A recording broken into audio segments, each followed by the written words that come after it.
યાત્રાધામ દેવભૂમિ દ્વારકામાં ચૈત્ર સુદ 11ના દિવસે રૂક્ષ્મણી વિવાહનું આયોજન કરવામાં આવે છે। ભગવાન દ્વારકાધીશના આ શાસ્ત્રોક્ત વિધિથી થતા રૂક્ષ્મણી વિવાહમાં બહોળી સંખ્યામાં ભાવિકો લાભ લે છે। દ્વારકાના રૂક્ષ્મણી મંદિર પર શાસ્ત્રોક્ત વિધિથી ભગવાન શ્રી દ્વારકાધીશના લગ્ન માતા રૂક્ષ્મણી સાથે થાય છે, જેમાં યજમાન પરિવાર દ્વારા કન્યાદાન વિધિ તથા ફેરવિધિ કરવામાં આવે છે। સમગ્ર વિધિ પૂર્ણ થયા પછી માતાની આરતી કરવામાં આવે છે।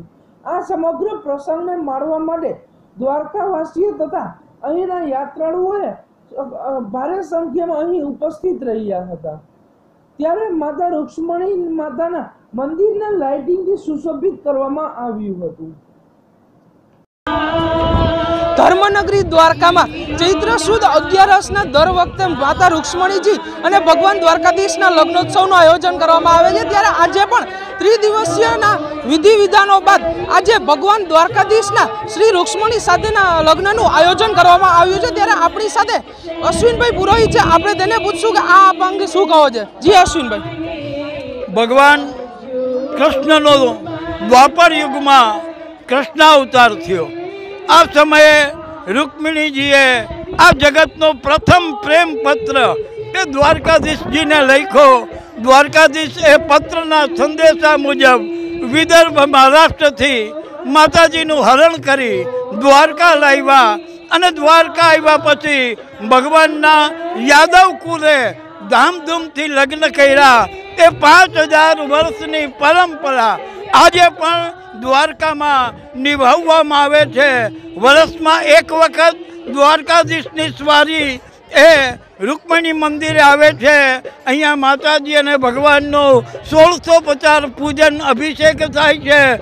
ભગવાનને 56 ભોગ મનોરથ કરવામાં આવે છે, રાજભોગ ધરાય છે અને ત્યારબાદ ગ્રહ શાંતિ, ગણેશ પૂજન ઇત્યાદિ કરી અને ભગવાન અને ભગવતી એ વૈદિક વિધિ વિધાનથી લગ્ન ગ્રંથિથી જોડાય છે। હજારો ભક્તજનો પોતાના મનના મનોરથને પૂર્ણ કરવા આજના દિવસે એ ભગવતીના ચરણોમાં આવે છે અને ભગવતી પણ સૌના મનોરથને પૂર્ણ કરે છે।